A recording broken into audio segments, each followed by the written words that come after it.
Um bom plano executado violentamente agora é melhor do que um plano perfeito executado daqui a uma semana. Olá, amigos e amigas que acompanham o canal Lidere ou Serás Liderado. Aqui quem fala é Franciélio e no vídeo de hoje nós iremos falar sobre essa figura meio mítica que comandou homens em batalhas nas duas grandes guerras mundiais. Nós estamos falando de George Patton, que é possivelmente o autor dessa frase que eu inicio o vídeo, e que irá se envolver em algumas polêmicas, entre as quais há de ter agredido soldados em hospitais de campanha por acreditar que esses soldados eram covardes. Este conteúdo buscará dar ênfase à formação desse líder militar e à sua atuação sobretudo na Primeira Guerra Mundial. E ao final nós iremos buscar 4 características que o poderão definir como um grande líder. Então nós iremos apresentar um pouco da historicidade desse general, desse líder, um pouco de suas atuações na Primeira Guerra Mundial e iremos concluir buscando fundamentar 4 características que o definirão como um grande líder. George Smith Patton, ele vai nascer no dia 11 de novembro de 1885, sendo filho de George Smith Patton e Ruth Wilson. Ele vai falecer na Alemanha logo após a Segunda Guerra Mundial, ali por dezembro de 1945. Ele vai se casar em 1910 com a senhora Beatrice Ayer, com quem terá 3 filhos, sendo um deles chegando a se tornar oficial general do exército americano, vindo a falecer inclusive em 2004. Desde cedo, ele não construiu sozinho a sua carreira. Ele herdou bens, ele herdou facilidades, herdou contatos e ele soube aproveitar essas facilidades muito bem. Ele teve muitas vantagens para impulsionar a sua história, a sua carreira como militar. Aos 5 anos de idade, ele vai ganhar um presente que era uma arma, uma pistola. Também nessa mesma idade, ele vai começar a entender de mapas, de compreender como é que você se localiza no mapa a partir de coordenadas. Um familiar dele, um tio, o ensinou a fazer essa leitura e ele aprendeu muito cedo a entender isso, a se localizar geograficamente. Também desde cedo ele vai se tornar um leitor compulsivo, ele vai ler as biografias desde Alexandre, César, Napoleão Bonaparte, Robert Lee. Inclusive Robert Lee, ele cresceu vendo uma fotografia, um retrato no caso, desse general na parede de sua casa, na casa de seus pais, né? Quando ele é adolescente, ele vai ambicionar, até pela história de seus ancestrais, pois o seu pai, seu avô, seu bisavô, seus ancestrais de modo geral foram militares, né? Ele tinha uma origem militar muito profunda, inclusive ancestrais deles que participaram da Guerra de Secessão. E aí ele vai ambicionar entrar para a Academia de West Point, que era a academia militar que formava os oficiais militares do exército americano, né? Então ele vai ter essa ambição desde cedo. Porém, no primeiro momento ele não vai conseguir, porque para ingressar nessa academia, apesar de ele ter os contatos que tinha através de seu pai, precisava de contatos mais próximos do poder. Então ele só vai conseguir isso posteriormente, quando ele, de alguma forma, é indicado por um senador da Califórnia que o indicará para ingressar nessa academia militar de West Point. Sua turma se inicia com 148 alunos e ele vai demonstrar ao longo de sua formação um grande conhecimento na área de história. Ele vai se tornar um cadete não popular porque ele era muito exigente com os cadetes calouros, mais recrutas do que ele, né? E aí ele vai concluir o curso na 46ª colocação, ficando aí entre os 25% melhores colocados. Em 1909 ele vai concluir o curso, vai se tornar oficial da cavalaria do exército americano e ele no ano seguinte vai se casar e aí ele vai tirar a sua lua de mel, vai participar da sua lua de mel lá na Europa, em Londres, na Inglaterra, onde ele vai conseguir adquirir uma cópia, do livro de Clausewitz, que é esse aqui, né, da guerra, e ele vai, nesse mesmo período de sua lua de mel, ele vai tirar um tempo significativo para ler essa obra, inclusive é um motivo até de um certo desconforto entre ele e sua esposa, né, sua recém-esposa, porque justamente ele dedica um tempo significativo do seu período de lua de mel para ler essa obra. Mas isso vai acontecer e isso vai ser importante na sua formação no aspecto conhecimento teórico da teoria sobre a guerra, né? Desde muito cedo ele também vai compreender que será necessário se aproximar do poder para galgar os postos que ele sempre almejou. Desde cedo ele sempre teve uma ambição muito grande pelo poder, né? Pelos postos mais elevados na carreira militar. E isso fará com que ele sempre procure buscar se aproximar onde estivesse o poder. Então ele sempre se articulou, sempre soube se comunicar muito bem e desenvolveu essa habilidade a ponto de sempre buscar se comunicar entre os melhores, se conectar entre os melhores e se conectar entre os mais poderosos. Por influências do pai, ele vai conseguir uma transferência para um local mais próximo do poder, que era na Virgínia, próximo a Washington, que era também uma unidade de cavalaria. E ali ele vai começar a desenvolver amizades poderosíssimas, né? O mais próximo possível do poder. Já nesse momento, ele ainda era um oficial muito moderno, ele era um segundo tenente, mas já ali ele consegue se articular muito bem. E ele sabia fazer os contatos certos com as pessoas certas, ele aprendeu isso muito cedo. Nessa unidade da Virgínia, ele vai começar a projetar um sabre, que posteriormente será um sabre de bastante referência para a cavalaria, né? Será utilizado o exército americano, a cavalaria americana vai adotar esse sabre que ele vai desenvolver. Inclusive ele escreve vários artigos sobre esse tema. Em 1916, como primeiro tenente, ele vai passar a fazer parte da tropa do general Pershing, vai ser deslocado para um batalhão nas proximidades, uma tropa nas proximidades da fronteira do México, porque ali no México, desde 1912, estava ocorrendo uma revolução, né? Cujo líder era Sancho Villa. Essa revolução vinha interferindo, inclusive, em território americano. O governo americano, então, designa uma tropa para essa missão, sob o comando do general Pershing. O tenente Petham vai ser designado para combater essa revolução. Essa participação vai trazer dois resultados que Petham vai entender positivos, né? O primeiro deles é que ele vai ser mencionado na imprensa americana como um dos guerreiros que atuaram naquela missão. E a outra é a experiência em combate, né? Ele tem a oportunidade de ter uma experiência real, que ele almejava muito, ele era um homem de ação, de fato. E aí lá no México ele vai se deparar com a ação real. Como oficial subalterno que era, os oficiais subalternos tinham a missão de conseguir de fazer um determinado deslocamento com sua tropa para adquirir alimentos para o grosso do exército que estava localizado no quartel-general, um determinado ponto designado. E aí ele fazia um deslocamento para fazendas das proximidades para comprar esses alimentos e retornar com esses alimentos para a tropa. Certo dia ele ia com essa tropa e chegando numa determinada fazenda, ele vai se deparar, ele ia em 3 veículos e com a sua tropa, com o seu pelotão, e aí ele vai se deparar com 3 indivíduos a cavalo. Esses indivíduos, ao verem aqueles veículos, vão abrir fogo contra esses veículos, vai começar um confronto, e o resultado desse confronto é que os 3 indivíduos, até pela superioridade numérica, pela inferioridade numérica, melhor dizendo, né, ele vai acabar perdendo, né, e vão sofrer disparos e vão morrer. Esses indivíduos, um deles, inclusive, era o braço direito de Sancho Villa, que é Júlio Cárdenas. Ele também vai falecer nesse combate, vai morrer. O tenente Petham conduz esses 3 indivíduos mortos, né, esses 3 cadáveres, lá para o quartel-general e vai servir como um certo trunfo.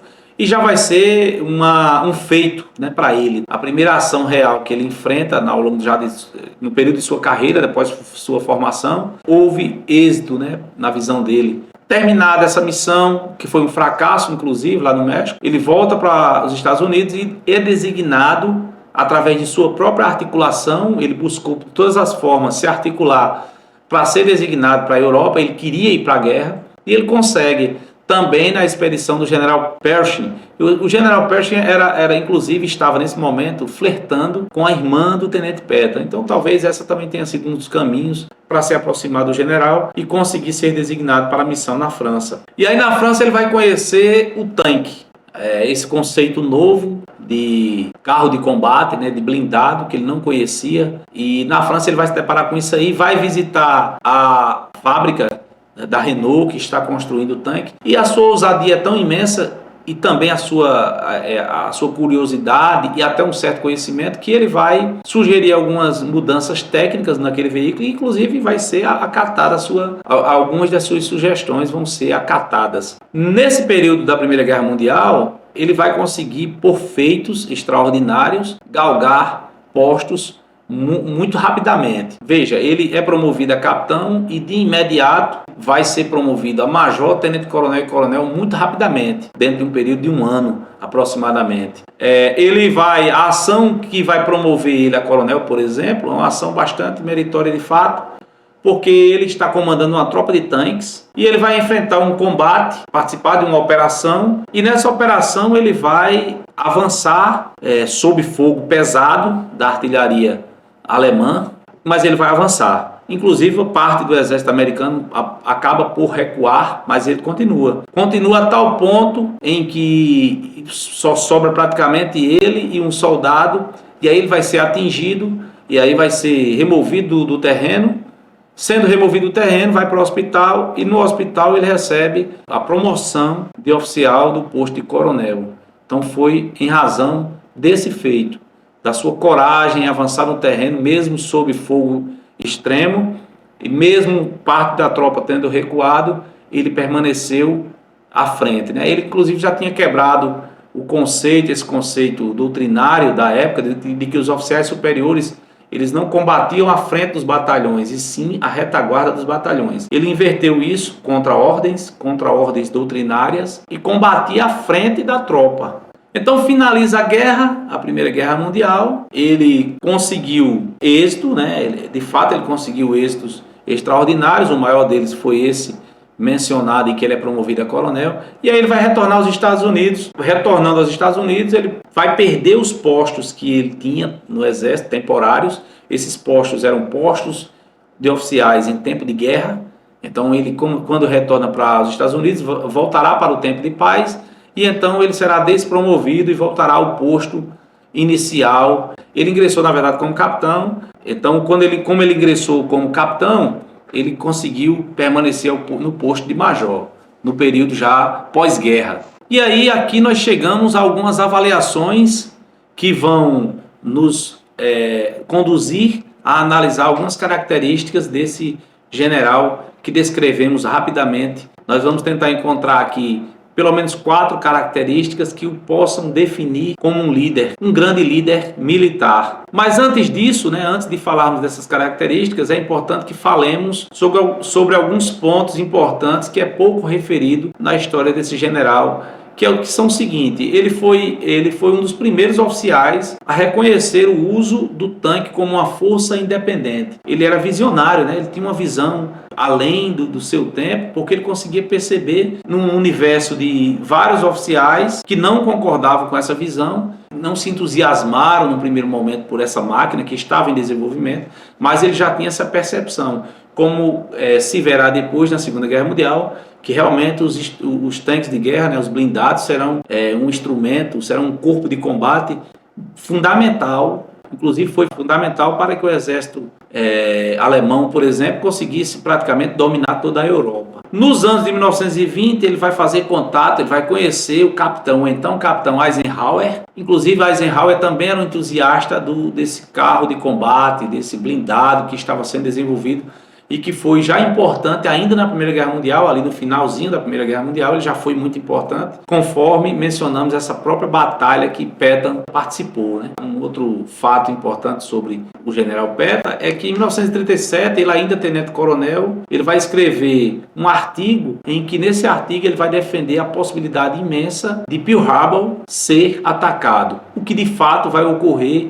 alguns anos depois, em 1941, conforme é o fato conhecido, né, da história da Segunda Guerra Mundial, que é justamente o fato que vai proporcionar a inserção efetiva dos Estados Unidos na guerra, na Segunda Guerra Mundial. Então voltemos às características que nós conseguimos encontrar e que convergem na direção de que o general Patton de fato foi um grande líder militar, que são as seguintes, né? Ele já tinha uma visão estratégica muito precoce, porque ele já percebia com clareza uma imensa capacidade de formular e executar estratégias militares de longo alcance. Entre elas, por exemplo, ele teve a capacidade de ver de entender logo de imediato que os blindados seriam fundamentais para a decisão, para decidir muitas batalhas. Então ele já teve essa capacidade, essa visão estratégica, e isso é próprio dos grandes líderes, né? Uma outra característica muito forte dele era a coragem. Ele demonstrou isso também na Primeira Guerra Mundial, quando, por exemplo, ele quebrou as regras doutrinárias de, ao invés de combater como comandante de batalhão, como oficial superior de batalhão, de combater na retaguarda, ele combatia à frente,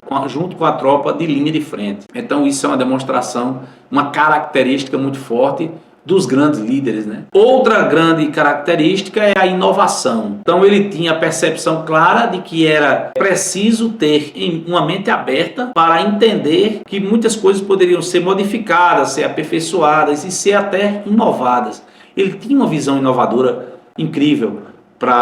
Basta o exemplo, para reiterarmos o exemplo do blindado, em que ele teve uma visão clara de que aquele equipamento de combate, de guerra, seria fundamental. Ele teve essa visão muito precocemente. E uma outra característica era o carisma. Essa característica do carisma, que posteriormente, né, a gente, num vídeo posterior, em que a gente vai falar de Patton entre guerras e Segunda Guerra Mundial, a gente vai perceber que é muito polêmico. Há muitos fatos polêmicos relacionados com ele, discursos em que ele vai se utilizar muito de palavras de baixo calão e tal, mas o fato é que ele sabia se comunicar com a tropa, tanto de nível superior ao seu posto, quanto a tropa de nível inferior, inclusive os soldados mais básicos ali na hierarquia militar. Ele se comunicava numa linguagem muito simples e era entendido pela tropa inteira. Então isso acabava por angariar para ele um carisma importante. Bom, então essas foram algumas avaliações que nós fizemos do general Patton. Reiteramos que nós focamos na Primeira Guerra Mundial, né? Primeiro na sua formação militar, um pouquinho sobre a sua história da formação militar e principalmente a sua atuação no México e na Primeira Guerra Mundial. No próximo vídeo sobre Patton, nós pretendemos explorar com relativa profundidade o período entre guerras e, sobretudo, o período da Segunda Guerra Mundial, que é onde, de fato, ele vai se destacar e encontraremos os elementos que o definirão como um grande líder, um líder ou um chefe. Nós queremos investigar os fundamentos que levem ao conhecimento, no sentido de que nós cheguemos à conclusão de que esse general era um grande líder. Essa definição nós só teremos, de fato, quando analisarmos em atuação na Segunda Guerra Mundial. Com isso, nós esperamos ter proporcionado um pouco de conhecimento sobre a pessoa do líder militar George Smith Patton, que irão ampliar o seu conhecimento sobre esse general, esse líder, né, que eu estou definindo como líder, porque nós já encontramos algumas características que o definem como líder, e aí é justamente isso o nosso propósito, buscar conhecimento que possam ampliar o seu campo de visão e o seu conhecimento sobre esses grandes líderes. O canal foca exatamente nisso, em trazermos aqui os grandes líderes da história da humanidade. E se esse conteúdo acrescentou algum conhecimento que poderá ser útil em sua vida, se você aprendeu algo com esse conteúdo, considere a possibilidade de se inscrever no canal, de compartilhar, de comentar, de ativar as notificações, porque assim você vai poder receber mais conteúdo, cada vez mais aperfeiçoado nesse processo de autoaperfeiçoamento. Assim, a gente conseguirá transmitir ainda mais conteúdos. Esse feedback é muito importante para que nós possamos entregar a você cada vez mais conteúdo robusto, conteúdo significativo e importante, que vão fazer a diferença no seu campo de visão, na busca do conhecimento, né? Então, um forte abraço, nós te esperamos para o próximo vídeo e indicamos, inclusive, vídeos nossos sobre outros líderes, né, que temos aqui no canal, como o grande general Marechal de Campo Erwin Rommel. Nós temos um vídeo aí sobre ele, conta um pouco da trajetória dele, então é só acessar o link aí na descrição do vídeo que você vai conseguir acessar.